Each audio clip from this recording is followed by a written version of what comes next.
Assalamualaikum warahmatullahi wabarakatuh. Kami dari kelompok 2 yang beranggotakan saya sendiri Dini Wulandari dan rekan saya Lola Yuli Asmara akan mempresentasikan hasil diskusi kami yaitu tentang chapter 9 dan chapter 10. Yang pertama yang akan kami jelaskan yaitu chapter 9 tentang expenditures, process and control purchase. Dalam chapter 9 ini terdapat 12 tujuan pembelajarannya. Yang pertama yang akan dibahas yaitu Introduction to Expenditure Process. Perusahaan harus memiliki proses sistem dan tempat untuk menangkap, merekam, meringkas, dan melaporkan transaksi. Nah, prosesnya adalah kebijakan dan prosedur yang diikuti karyawan dalam menyelesaikan pengejaran barang, layanan atau bahan, menangkap data vendor, dan membeli jumlah, serta mengarahkan pembelian dokumen ke departemen yang tepat dalam perusahaan. Ketika pembelian terjadi, informasi yang dihasilkan dari pembelian itu harus mengalir ke yang pertama ada sistem pencatatan pembelian, hutang dan sistem pembayaran kas, serta sistem pelacakan inventaris. Pada gambar ini dijelaskan yaitu proses pengeluaran bagian dari sistem akuntansi secara keseluruhan. Nah, ketika pembelian terjadi, informasi yang dihasilkan dari pembelian harus mengalir ke sistem pencatatan pembelian, pembayaran kas, dan sistem pelacakan inventaris tadi. Dalam sistem akuntansi IT, sistem ini disebut dengan TPS.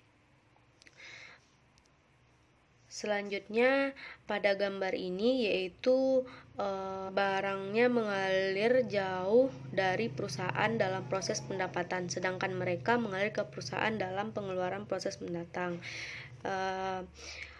Selanjutnya yaitu proses pengeluaran yang paling umum yaitu meliputi yang pertama menyiapkan daftar permintaan pembelian atau pesanan pembelian untuk barang atau jasa yang dibutuhkan. Yang kedua, memberitahu vendor pemasok barang atau jasa yang dibutuhkan. Yang ketiga, menerima barang atau jasa sering melalui operator umum. Yang keempat, catat hutang. Yang kelima, bayar faktur yang dihasilkan. Yang keenam, perbarui catatan yang diperbarui seperti hutang, kas, inventaris, dan pengeluaran. Selanjutnya, kontrol internal yang dalam menangani risiko yaitu sebagai berikut. Ada transaksi yang valid yang mungkin telah dicatat. Selanjutnya ada transaksi yang mungkin yang dicatat dalam jumlah yang salah. Yang ketiga, transaksi yang sebenarnya mungkin telah dihilangkan dari catatan akuntansi.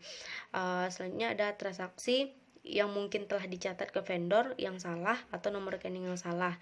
Yang kelima, transaksi mungkin tidak dicatat pada waktu yang tepat. Dan yang terakhir, mungkin transaksi itu telah diakumulasikan atau ditransfer ke catatan akuntansi yang secara tidak benar. Selanjutnya yaitu purchasing process and the related risk and control. Nah, proses bisnis ini dimulai ketika seorang karyawan perusahaan mengakui kebutuhan untuk melakukan pembelian, biasanya sebagai akibat dari mengamati tingkat persediaan rendah atau order penjualan yang ada. Nah, kebutuhan pembelian dapat berubah setiap hari dengan kejadian pengiriman dan transaksi penerimaan, produksi transfer, dan pesanan penjualan baru. Item-item yang ada dalam proses pembelian ini seperti ada permintaan pembelian, ada pesanan pembelian, ada jurnal pembelian, ada pesanan pembelian, daftar muatan, ada slip pengepakan, ada menerima laporan, menerima log, memotong, dan buku besar pembantu hutang usaha. Nah, gambar ini menunjukkan menggambarkan aliran kegiatan dalam tujuan yang khas. Selanjutnya gambar yang kedua ini yaitu merupakan bagan alur dokumen yang menggambarkan catatan terkait yang digunakan dalam proses pembelian. Dan yang gambar ini yang terakhir adalah diagram alur data dari proses pembelian. Nah, setelah permintaan pembelian telah disetujui, maka akan diteruskan ke departemen pembelian dalam perusahaan, di mana bentuk pesanan pembelian disiapkan. Nah, sebuah pesanan pembelian atau PO merupakan dokumen yang dikeluarkan kepada penjual dengan pembeli yang menunjukkan rincian produk, jumlah, harga untuk menghasilkan produk atau jasa yang penjual akan memberikan kepada pembeli. Dalam proses pembelian ini terdapat beberapa kontrol dan risiko dalam prosesnya. Nah, prosedur umum yang terkait dengan proses pendapatan ada otorisasi transaksi, di mana di sini individu tertentu dalam perusahaan harus diberi tanggung jawab otorisasi untuk persiapan permintaan pembelian dan pesanan pembelian, termasuk persetujuan seleksi vendor. Nah, hanya orang-orang yang ditunjuk harus memiliki kesempatan untuk melaksanakan tugas. Selanjutnya ada pemisahan tugas. Dalam proses pembelian, tugas akuntansi yang berkaitan dengan permintaan, pemesanan, dan lain-lain harus dipisahkan dalam rangka untuk memenuhi tujuan pengendalian internal dalam mengurangi penipuan. Yang ketiga ada catatan dan dokumen yang memadai. Akuntansi harus memastikan bahwa dokumen pendukung yang memadai dipertahankan untuk pembelian transaksi. Nah, ketika dokumentasi tersusun dengan baik, perusahaan dapat menetapkan validitas transaksi dan menentukan apakah telah terjadi kelalaian. Yang keempat ada keamanan aset dan dokumen. Arsip pembelian dan program harus dilindungi dari akses yang tidak sah melalui penggunaan kontrol elektronik seperti password dan kontrol fisik seperti lemari penyimpanan terkunci atau brankas. Nah, yang kelima ada pemeriksaan independen dan rekonsiliasi. Beberapa prosedur pengendalian internal khusus yang harus dilakukan untuk mencapai accountability untuk proses ini disajikan. Rekonsiliasi independen buku besar rekening hutang anak perusahaan ke rekening kontrol buku besar juga membantu memastikan bahwa transaksi telah diposting dengan benar. Yang terakhir ada pertimbangan biaya manfaat. Dalam pertimbangan biaya manfaat ini, perusahaan akan menerapkan pengendalian internal hanya jika manfaat yang sesuai melebihi biaya pelaksanaan. Nah, oleh karena itu, perusahaan harus mengevaluasi risiko lazim dari dalam sistem sebelum menentukan campuran kontrol untuk mengeksekusi. Di sini terdapat beberapa karakteristik risiko tinggi yang bisa menjamin kebutuhan pengendalian internal yang luas, yaitu ada barang yang diterima sulit dibedakan, dihitung atau diperiksa, volume barang tinggi diterima atau barang bernilai tinggi. Yang ketiga, pengaturan harga persediaan rumit atau berdasarkan estimasi. Yang keempat, perubahan yang sering terjadi pada harga beli atau vendor. Yang kelima, perusahaan bergantung pada satu atau beberapa vendor utama. Yang keenam, penerimaan atau penyimpanan catatan dilakukan di banyak lokasi. Nah, ketika salah satu dari keadaan ini ada, manajemen harus melakukan kontrol secara full atau secara keseluruhan untuk bisa mencegah atau mendeteksi kesalahan atau kecurangan yang dapat terjadi. Tujuan yang ketiga yaitu ada purchase return process. Nah, hal ini dapat terjadi karena beberapa alasan. Yang pertama, karena barang yang dikirim tidak bisa diterima karena situasi ini. Misalnya ada perbedaan kuantitas atau kualitas, kerusakan atau cacat, kesalahan pada jenis barang yang dikirim atau dipesan, perbedaan dalam hal pembelian, atau masalah pengaturan waktu. Nah, yang kedua bisa jadi karena perubahan kebutuhan perusahaan tentang penjualan masa depan atau produksi. Pada gambar ini yaitu menyajikan proses bisnis kegiatan yang berkaitan dengan transaksi return pembelian. Selanjutnya gambar keduanya yaitu diagram alur dari dokumen yang menunjukkan catatan yang digunakan dalam proses pemulangan pembelian. Selanjutnya pada gambar yang ketiga ini yaitu menunjukkan diagram alur dari data return pembelian. Nah, dalam tujuan yang ketiga ini juga terdapat risiko dan kontrol yaitu ada otorisasi transaksi, pemisahan tugas, catatan dan dokumen yang memadai, keamanan dan aset dokumen, pemeriksaan dan rekonsiliasi independen, dan pertimbangan biaya manfaat. Selanjutnya ada cash disbursement process. Nah, proses pengeluaran kas harus dirancang untuk memastikan bahwa perusahaan tepat melakukan proses pembayaran untuk memenuhi rekening yang harus dibayar ketika mereka jatuh tempo. Pengeluaran kas bisa mencakup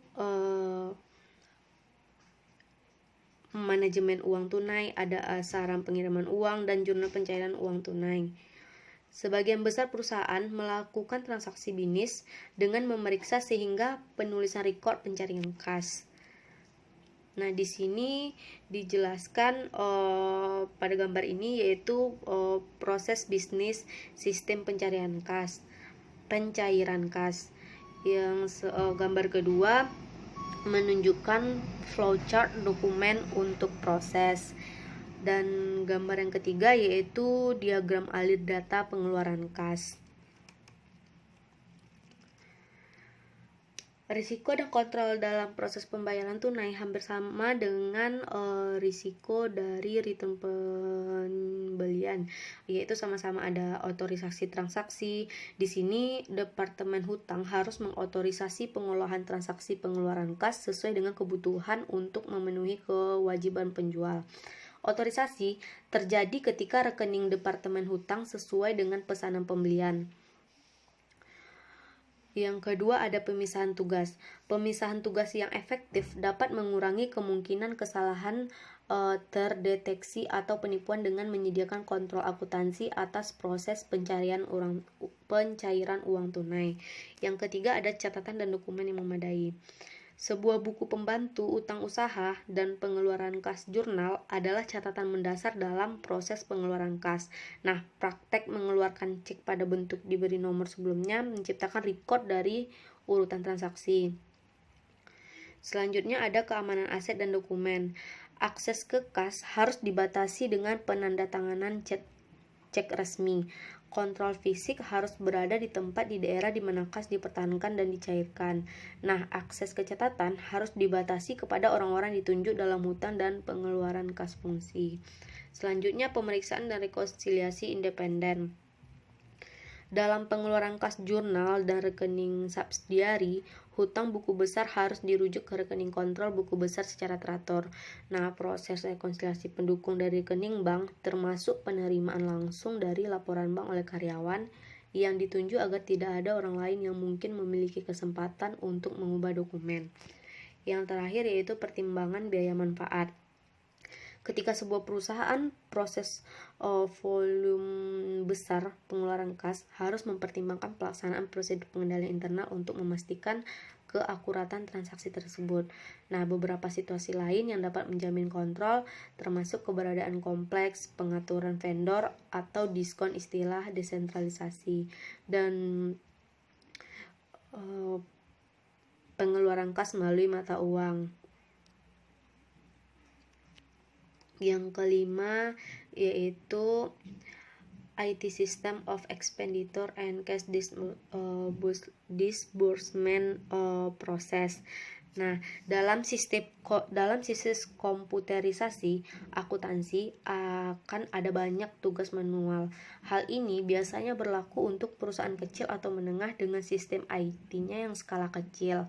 Nah, dalam sistem pembelian, pencocokan dokumen sering disebut dengan 3 cara perbandingan dengan pencocokan 3 arah, di mana cara perbandingan adalah pencocokan order pembelian laporan penerima terkait dengan faktor.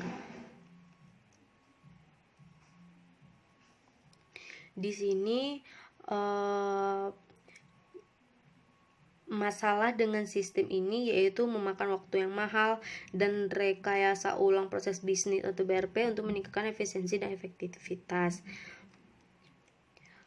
Contoh sistem IT yang biasanya melibatkan BPR dalam pembelian dan pembayaran adalah ada pencocokan dan pengecekan dokumen pembelian berbasis komputer, ada penyelesaian tanda terima yang dievaluasi, ada bentuk pembelian dan pembayaran elektronik. Yang keenam selanjutnya yaitu ini diagram IT System of Expenditure Cash Disbursement Process. Selanjutnya ada Computer Based Matching. pencocokan otomatis, perangkat lunak mencocokkan faktur dengan pesanan pembelian terkait dan menerima laporan. Keuntungan dari computer based matching ini ada mengurangi waktu, biaya, kesalahan, dan pembayaran duplikat dalam proses pemrosesan faktur. Yang kedua, risikonya kesalahan sistem akses tidak sah, penipuan, dan cadangan file yang tidak memadai. Risiko dan kontrol dalam pencocokan berbasis komputer. Ada risiko keamanan dan kerahasiaan, memproses risiko integritas, ada risiko ketersediaan. Yang ketujuh yaitu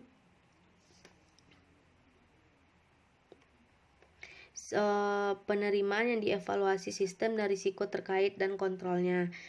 Di pertengahan abad 1990-an, beberapa perusahaan termasuk di industri otomotif mulai menerapkan faktur sistem yang cocok untuk pembelian dan pembayaran vendor.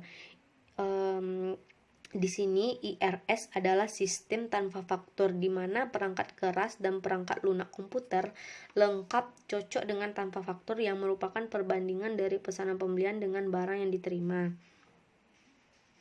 Selain itu, penerimaan barang dievaluasi dengan cermat, dan jika cocok dengan pesanan pembelian, penyelesaian kewajiban terjadi melalui sistem ini. Selanjutnya ada risiko dan kontrol dari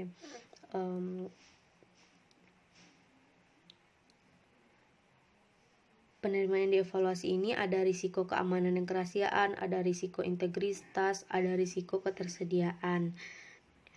Nah, di sini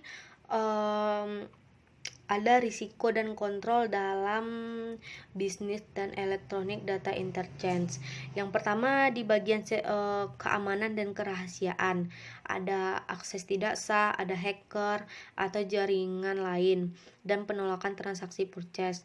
Nah, kontrol yang dapat dilakukan di sini ada autentikasi seperti ada user ID, password, login prosedur, ada akses tingkat, ada encryption, ada kerentanan dalam kajian deteksi intrusion, ada pengujian penetrasi log komputer. Nah, untuk risiko yang kedua ada integritas pengolahan. Nah, data yang dimasukkan itu tidak valid oleh vendor, atau contohnya jejak audit lengkap, kesalahan mengintegrasikan ke dalam sistem back end sistem. Nah, kontrol yang dapat dilakukan yaitu validitas cek atau batas cek, cek kewajaran log komputer, dan testing software. Yang ketiga ada availability, risiko ketersediaan. Nah, di sini terdapat ada kegagalan sistem, ada serangan virus atau worm, dan serangan penolakan layanan oleh hacker. Kontrol yang dapat dilakukan dari risiko ini yaitu contohnya ada perencanaan kelangsungan bisnis, backup data dari sistem, firewall, enskripsi, penilaian kerentanan, deteksi intrusi, dan pengujian penetrasi. Selanjutnya ada payables.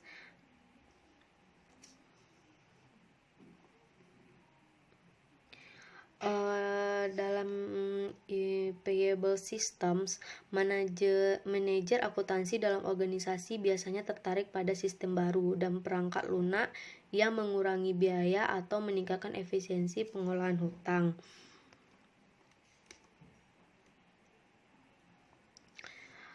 Dalam hal ini, e-payables mengambil keuntungan dari konektivitas internet untuk mengirim faktur atau pembayaran secara elektronik. Selanjutnya yang ke-10 tujuan ke-10 yaitu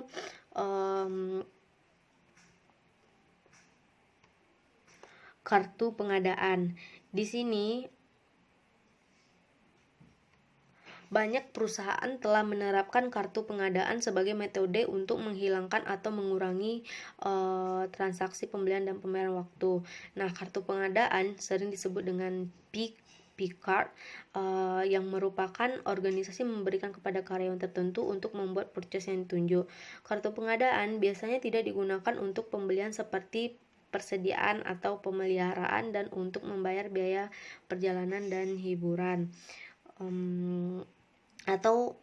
P-card ini digunakan untuk pembelian dalam jumlah kecil. Selanjutnya ada ethical issue relate to expenditures process. Nah, penting untuk menetapkan kebijakan pengendalian internal dan kendali IT untuk membantu mencegah atau mendeteksi penipuan, penyimpangan etis atau kesalahan. Dan yang terakhir ada tujuannya yaitu corporate governance in expenditure process. Nah, kebijakan tata kelola perusahaan harus memasukkan 4 bidang, yaitu pengawasan manajemen, kontrol internal, penata layanan keuangan, dan perilaku etis.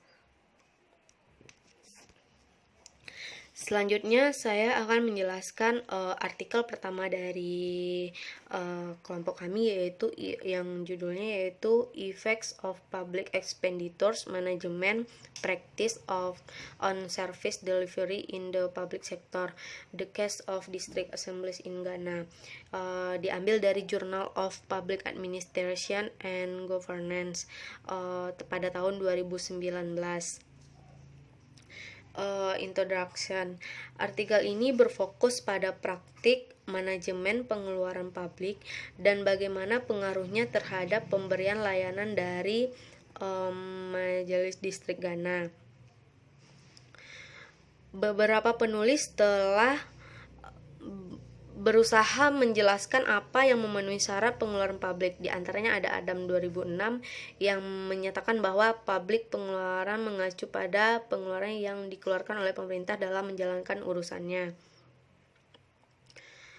Artikel ini juga mengadopsi istilah praktik manajemen pengeluaran publik untuk merujuk pada sistem, prosedur, masalah, dan proses yang terlibat dalam melakukan pembayaran untuk pengeluaran di Indonesia pada sektor publik. Nah, di Afrika, untuk meningkatkan efisiensi dalam praktik manajemen pengeluaran publik, telah berbagai program reformasi dalam manajemen pengeluaran publik, di mana sering terjerat dengan reformasi seluruh manajemen keuangan publik. Program reformasi ini banyak di negara Afrika, termasuk negara-negara Ghana, Nigeria, Afrika Selatan, dan Kenya. Nah, berkenaan dengan tren pengeluaran majelis distrik, Quarmine dan Adiah 2007 menemukan bahwa jumlah total yang dikeluarkan oleh Majelis Distrik Ghana merupakan 6,5% dari pengeluaran nasional dan sekitar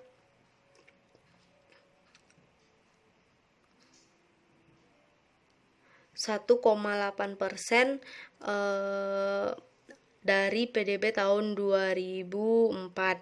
Perbandingan pengeluaran berulang dan modal pembangunan pengeluaran untuk periode antara tahun 1994 hingga 2002 menunjukkan bahwa pengeluaran berulang adalah terutama lebih tinggi dari belanja modal untuk semua distrik. Nah, literatur reviewnya yaitu Scott 2016 mengadaptasi dari berbagai penulis. Contohnya ada Andersen dan Isaacsen 2002, ada Brobeck dan Jolander 2002, Ojo 2009, Simpson, Sharma, dan Aziz 2011 yang sependapat dengan teori sistem bahwa praktik manajemen pengeluaran publik adalah salah satu dari 6 komponen kunci publik manajemen keuangan. 6 komponen yang diidentifikasi adalah penganggaran mobilitas pendapatan, manajemen pengeluaran publik, pelaporan keuangan, audit dan regulasi keuangan. Tujuan dari penelitian ini adalah untuk mengetahui pengaruh manajemen pengeluaran publik pemberian layanan. Nah, masalah yang dibahas dalam bagian ini meliputi kebijakan manajemen pengeluaran publik di majelis distrik, ada efisiensi praktik manajemen pengeluaran, sejauh mana praktik manajemen pengeluaran mempengaruhi pemberian layanan. Selanjutnya ada hubungan antara praktik manajemen pengeluaran dan pemberian layanan, dan hasil hipotesis tentang pengaruh praktik manajemen pengeluaran pada pemberian layanan. Di sini menggunakan pendekatan metode campuran, yaitu data kualitatif dan kuantitatif, di mana 34 dari 170 majelis distrik yang ada pada 2008 menjadi sampel. Peserta dalam penelitian ini termasuk 612 pejabat majelis distrik, 1020 warga negara, 28 pejabat nasional atau regional, dan 20 lainnya peserta dalam diskusi kelompok terarah. Data kuantitatif diukur dengan menggunakan 5 poin Likert item skala dan dianalisis menggunakan statistik deskriptif dan regresi, sedangkan data kualitatif diperiksa secara tematis.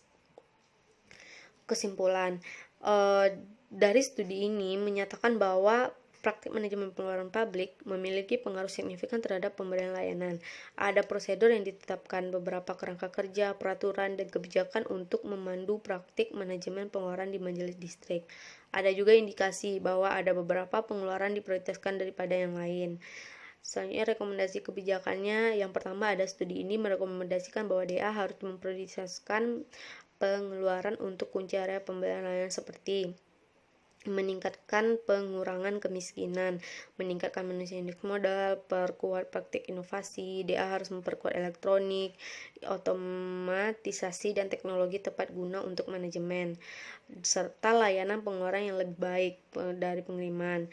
Nah, yang kedua, harus ada undang-undang untuk memastikan hukuman yang lebih keras dan penegakan sanksi mereka yang terlibat dalam malpraktik dalam praktik manajemen pengeluaran publik. Selanjutnya chapter 10 yang akan dijelaskan oleh rekan saya Lola Yuli Asmara. Baik, saya Lola Yuli Asmara akan membahas chapter 10 mengenai proses pengeluaran dan pengendalian penggajian dan aset tetap. Di mana studi objektifnya ada 11. Yang pertama yaitu pengantar proses gaji dan aset tetap.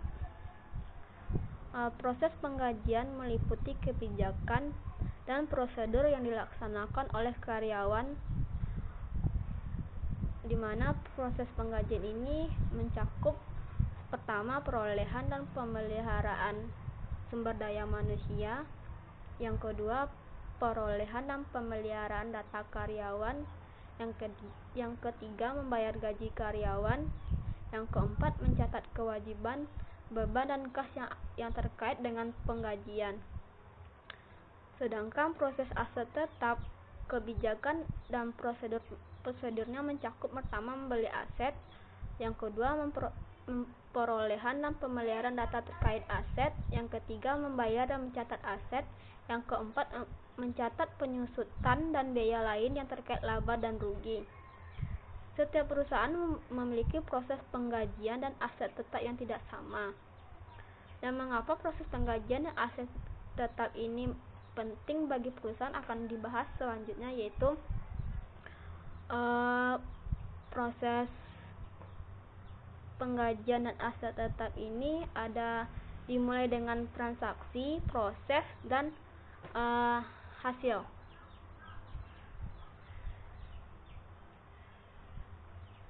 Di sini dapat dilihat di slide, yaitu bisa mulai dari transaksi pertama yaitu volume besar harian penjualan, pengembalian, dan kas. Ini termasuk dalam transaksi. Selanjutnya akan diproses, di mana proses pendapatan dan pendapatan atau pengembalian, sistem, dan kontrol. Selanjutnya akan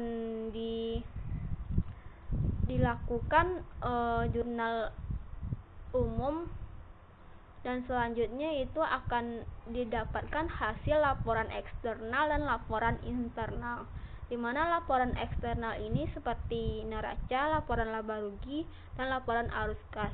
Sedangkan laporan internal ini mencakup seperti penjualan, status persediaan, arus kas, dan umur piutang. Selanjutnya itu risiko proses penggajian dan aset tetap. Yang pertama ada pencatatan pengeluaran yang tidak valid. Yang kedua, transaksi pengeluaran dicatat dalam jumlah yang salah. Yang ketiga, transaksi pengeluaran valid yang dihilangkan. Yang keempat, transaksi pengeluaran yang dicatat yang dicatat dalam akun karyawan atau vendor yang salah.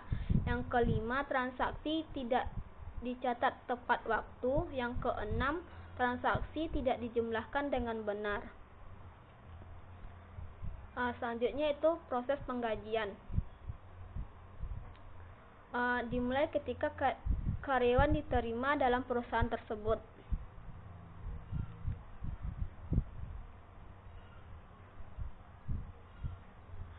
Proses penggajian dimulai ketika karyawan diterima oleh perusahaan yang didokumentasikan dalam bentuk dokumen kontrak perjanjian kerja.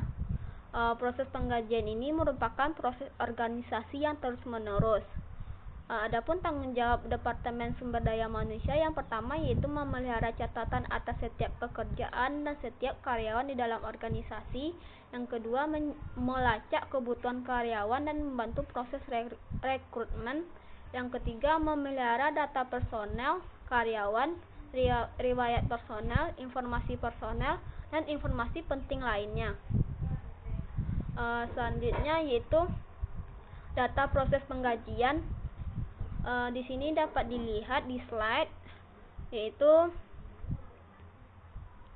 ada Departemen Supervisor, Payroll, Management, Account Payable, Cash Disbursement, Treasurer, Paymaster, dan General Ledger.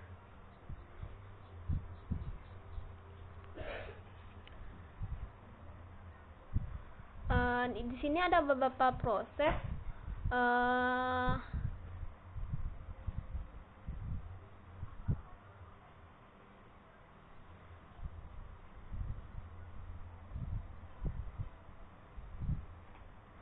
seperti lembar waktu karyawan, dan selanjutnya itu jam kerjanya, apakah diterima atau tidak. Selanjutnya penyiapan gaji. Selanjutnya yaitu gaji dibayarkan secara cash atau melakukan peminjaman. Selanjutnya penyiapan voucher penggajian. Selanjutnya mentransfer dana ke akun bank, dan yang selanjutnya itu menerima pernyataan dari bank untuk melakukan transfer. Yang terakhir yaitu memperbaharui buku besar. Selanjutnya yaitu dokumen flowchart. Dokumen flowchart di sini dapat dilihat yaitu ada beberapa item yang harus ada di sini, yaitu yang pertama ada Departemen Pengawasan, daftar gaji, pengelolaan, akun utang, pencarian kas, dan orang yang akan membayar. Selanjutnya ada bendahara, dan yang terakhir ada jurnal umum. Sama halnya dengan yang tadi, itu ada karyawan, waktu kerjanya, selanjutnya berapa dia bekerja, selanjutnya menyiapkan gaji, dan akan adanya pembaharuan tentang jurnal umum.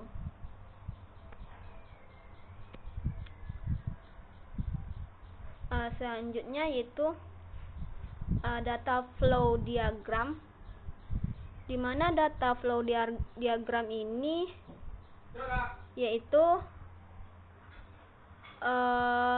ada karyawan, ada waktu pengumpulan kartu, penyiapan gaji, masuknya gaji, selanjutnya siapkan payroll voucher, yang selanjutnya yaitu menerima pernyataan dari bank dan dan yang terakhir yaitu memperbaharui rekon, dan yang terakhir yaitu adanya perubahan di jurnal umum. Yang ketiga itu risiko dalam pengendalian dalam proses gaji. Ada beberapa proses yang dipertimbangkan untuk implementasi proses ini. Yang pertama yaitu otorisasi transaksi.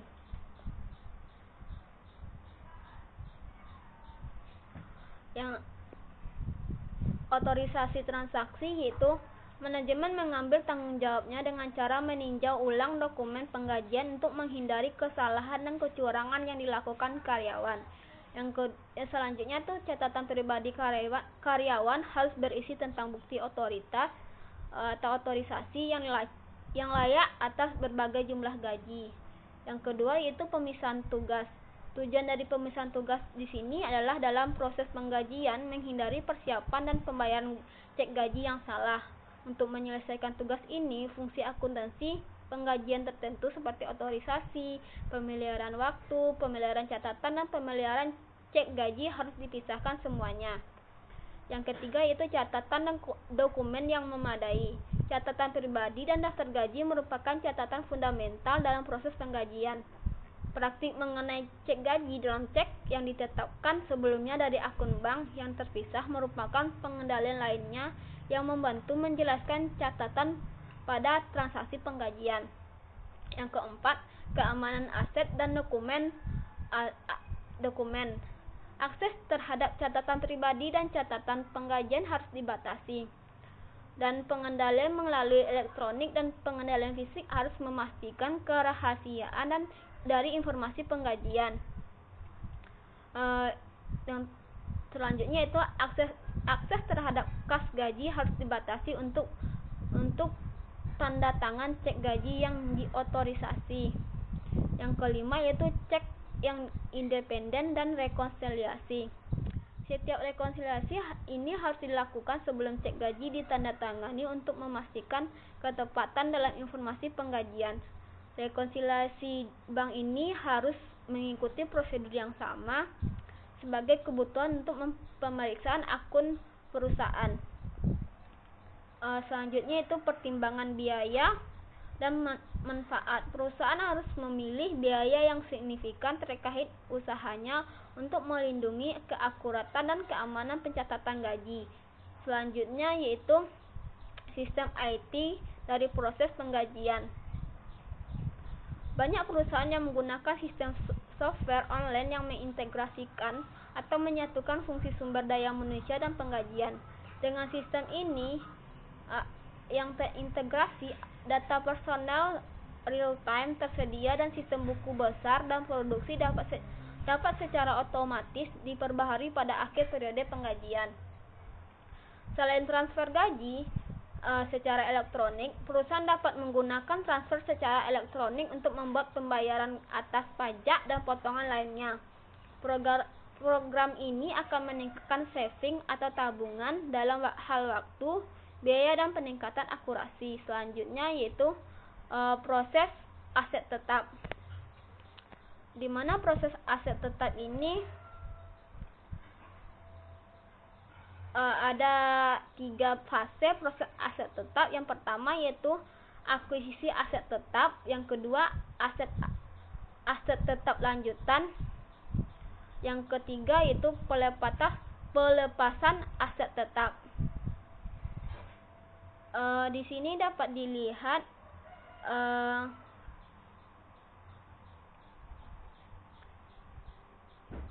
yaitu ada user department, manajemen, purchasing, receiving, account payable, fixed asset, accounting, dan general ledger. Sama halnya di sini akan dilakukan persiapan pembelian, apakah pembelian itu diterima atau tidak, dan selanjutnya akan dilakukan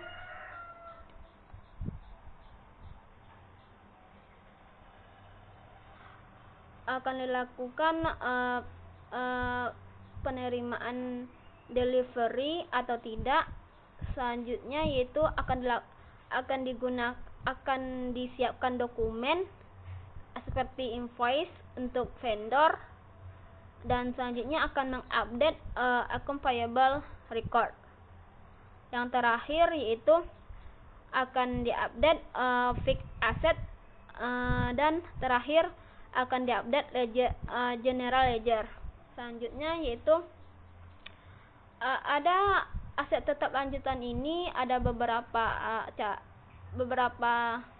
cara yang pertama itu memperbaharui data biaya, yang selanjutnya memperbaharui perkiraan, melacak lokasi fisik, dan yang terakhir penyesuaian untuk depresiasi secara periodik. Selanjutnya itu pelepasan aset tetap. Perbedaan yang paling signifikan antara kegiatan ini adalah peran akuntan terhadap aset tetap perusahaan. Karyawan atau departemen harus melakukan 4 langkah dasar dalam akuntansi untuk pelepasan aset tetap. Yang pertama yaitu tanggal pelepasan dicatat dan diperhitungkan, penyusutan diperbaharui melalui tanggal ini. Yang kedua, aset yang dilepas dikeluarkan dari buku besar pembantu aset tetap. Yang ketiga, rekening penyusutan yang terkait dengan aset yang dilepas dikeluarkan dari jadwal depresiasi dan buku besar pembantu aset tetap. Yang terakhir yaitu keuntungan atau kerugian yang dihasilkan dari pelepasan aset akan dihitung. Selanjutnya itu risiko dan kontrol dalam proses aset tetap. Di sini ada otorisasi transaksi. Otorisasi transaksi ini ada 3, yaitu analisis investasi, perbandingan dengan anggaran modal. Yang ketiga yaitu review dari usulan dan persetujuan tertentu dengan tingkat yang tepat dari manajemen.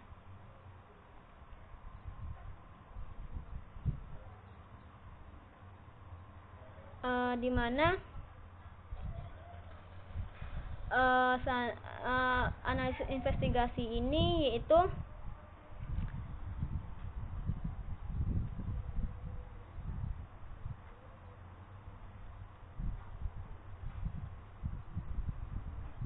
yang kedua yaitu pemisahan tugas.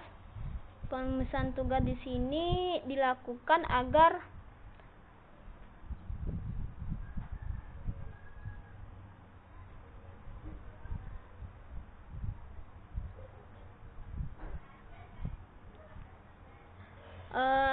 pemisahan tugas di sini yaitu dilakukan untuk mengurangi risiko kesalahan tidak terdeteksi ataupun penipuan dengan meminta karyawan yang terpisah untuk menangani transaksi yang berbeda yang terjadi di setiap fase kehidupan aset. Yang ketiga yaitu catatan dan dokumen yang memadai. Buku besar pembantu aset tetap digunakan untuk mengontrol fisikal kontrol, biaya, dan akumulasi penyusutan aset tetap. Sama halnya dengan proses pengeluaran untuk pembelian inventory, pembelian aset tetap harus didukung oleh permintaan pembelian, pesanan pembelian, laporan penerimaan, dan faktur vendor. Dokumen-dokumen ini harus dicocokkan dalam rangka membangun validitas akuisisi untuk menentukan apakah item telah dihilangkan dari catatan. Yang keempat yaitu keamanan aset dan dokumen, di mana pengawasan yang memadai adalah kontrol penting mengenai keamanan aset tetap, karena aset tetap cenderung ditempatkan di seluruh perusahaan di mana banyak karyawan bisa memiliki akses terhadap aset tetap tersebut. Yang kelima yaitu pemeriksaan independen dan rekonsiliasi. Penjualan aset tetap akrual harus dibandingkan dengan anggaran modal, dan persetujuan tambahan harus diperlukan jika anggaran terlampaui. Selain itu, jumlah periodik aset tetap harus dilakukan oleh seseorang yang tidak bertanggung jawab atas kegiatan yang berhubungan dengan aset tetap, dan perhitungan fisik harus rekonsiliasi dengan catatan akuntansi.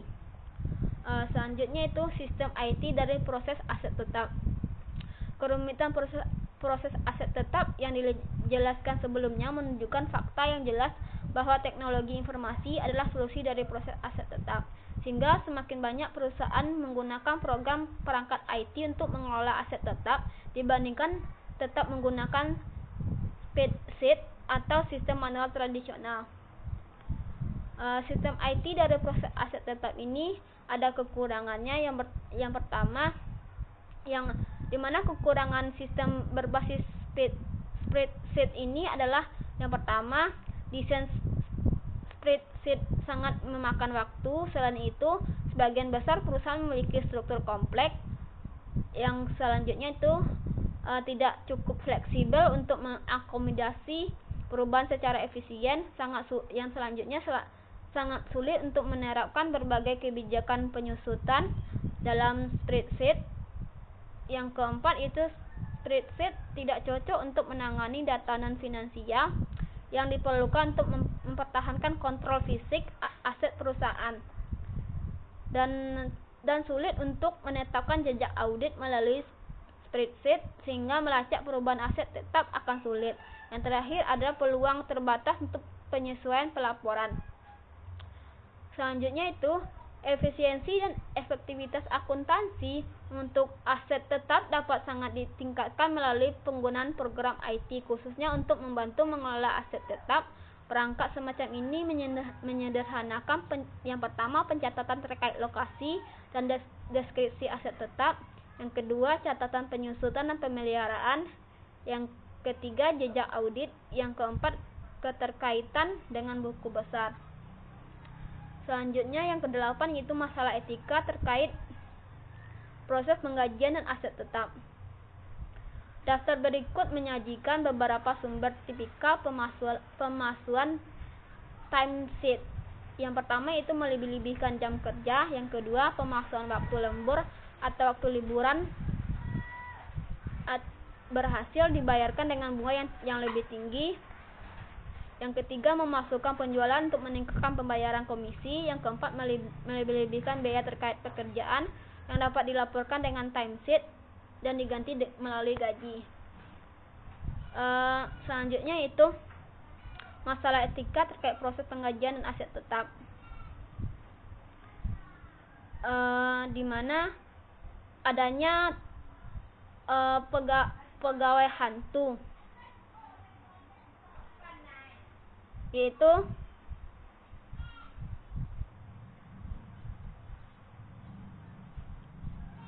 tipe lain dari penipuan terkait penggajian yaitu penciptaan pegawai hantu, yaitu seseorang pegawai yaitu sebuah entitas yang menerima gaji tetapi tidak benar-benar bekerja untuk perusahaan. Ini mungkin menjadi karyawan sebelumnya yang telah diberhentikan atau sudah meninggal, atau teman atau kerabat dari penipu dalam perusahaan, atau hanya seorang karyawan imajiner yang dibuat oleh penipu. Petunjuk bahwa seorang karyawan ini mungkin ada karena adanya daftar penggajian yang mengidentifikasi gaji tanpa memotong pajak yang memadai. Yang kedua, data-data personil berisi duplikat nama, nomor jaminan sosial atau nomor rekening bank. Yang ketiga, biaya gaji melebihi dari anggaran. Yang keempat, paycheck tidak diklaim ketika juru bayar membagikan. Yang kelima itu paycheck kembali dengan laporan bank berisi dual endorsement, yang berarti bahwa paycheck pegawai hantu ditandatangani di tempat kepada orang lain. Selanjutnya yaitu masalah etika terkait penggajian ini, yaitu informasi aset tetap lebih memungkinkan dimanipulasi oleh manajemen untuk secara tidak etis meningkatkan laporan keuangan, di mana adanya terjadinya manajemen laba. Taktik lain dalam manajemen laba ini yaitu yang pertama yaitu mistake accounting, misclassify, di mana adanya biaya perbaikan dan pemeliharaan sebagai biaya yang dikapitalisasi. Hal ini memungkinkan biaya akan tersebar di aset daripada dilaporkan sebagai beban pada tahun yang terjadi. Meskipun tidak ada manfaat langsung untuk penipu yang terlibat dalam manajemen laba ini, hal ini tetap tidak etis karena menyebabkan pemalsuan laporan keuangan perusahaan. Selanjutnya itu corporate governance in payroll and fixed asset process. Ada 4 proses fungsi utama dari proses tata kelola perusahaan, termasuk pengawasan manajemen, kontrol internal dan kepatuhan, pengawasan keuangan dan perilaku etis. Di mana corporate governance ini sangat penting untuk semua proses bisnis, terutama dalam bidang penggajian dan aset tetap. Dana penggajian dan aset tetap bukan milik pengelola organisasi. Sebaliknya, para manajer adalah pelayan atau agen sementara dari aset-aset tersebut. Manajemen juga harus menetapkan kontrol internal yang sesuai untuk penggajian dan aset tetap. Kontrol internal ini merupakan bagian dari struktur tata kelola perusahaan. Ketika manajemen telah merancang, mengimplementasikan dan terus mengelola proses dan kontrol internal serta membantu memastikan pengelolaan yang tepat dari perusahaan aktiva, tata kelola perusahaan membutuhkan penata gunaan keuangan yang tepat. Akhirnya tata kelola perusahaan yang baik membutuhkan perilaku etis. Misalnya jika manajemen organisasi tertentu tidak membuat proses bisnis, kontrol internal yang baik, dan kebijakan etika, maka akan berdampak pada tata kelola perusahaan yang buruk. Ketika sebuah organisasi memiliki tata kelola perusahaan yang baik, para pemangku kepentingan dapat benar-benar yakin bahwa penatagunaan yang tepat sedang terjadi. Selanjutnya itu saya akan membahas tentang artikel yang kedua, yaitu Configuration and Implementation of Payroll System Using Open Source ERP, a case study of Koperasi PT Sri. Ini dari Terminanto, Swantoro, dan Hidayanto tahun 2017, IOP Publishing. Yang pertama yaitu pendahuluan. ERP atau Enterprise Resource Planning adalah sebuah sistem informasi yang terintegrasi untuk mengelola proses bisnis perusahaan dari berbagai skala. Karena tingginya biaya investasi ERP, implementasi ERP biasanya dilakukan pada perusahaan berskala besar. ERP open source menjadi alternatif pilihan bagi bisnis UMKM jika dilihat dari sisi biaya dan kustomisasi. Selanjutnya tujuan dalam penelitian ini yaitu pertama, perbaikan dari alur proses SDM KPPS Koperasi Karyawan PT Suryaraya Rubberindo Industri. Yang kedua itu implementasi sistem payroll ERP sehingga dapat terintegrasi dengan proses bisnis lainnya.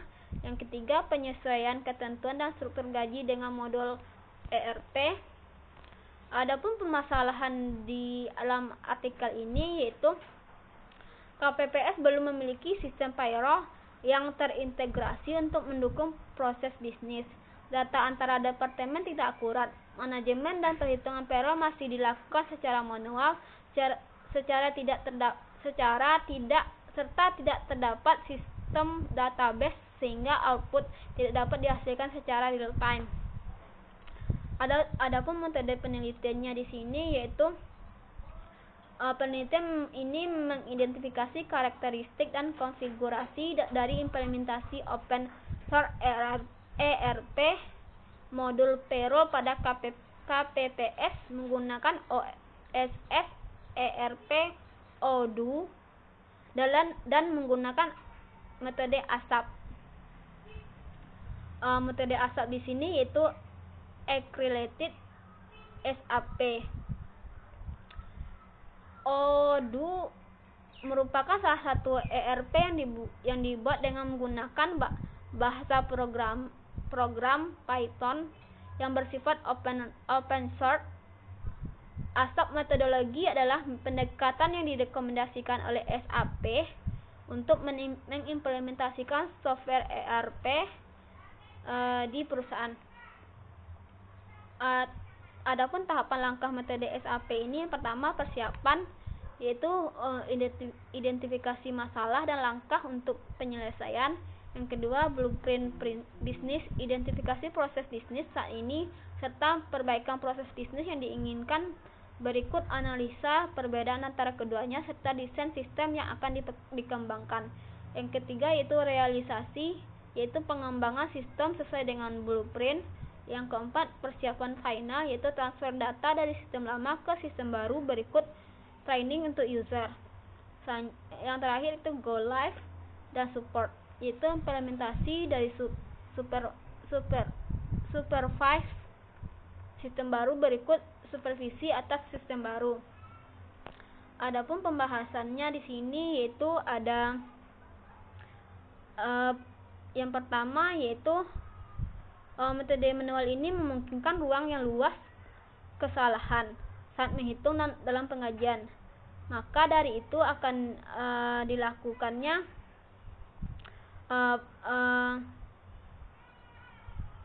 untuk menghindari kesalahan ini, maka dilakukan sistem pengajian menggunakan Excel system dengan proses pertama yaitu mengumpulkan lembur dan formulir hitung. Yang kedua, menghitung utang karyawan. Yang ketiga,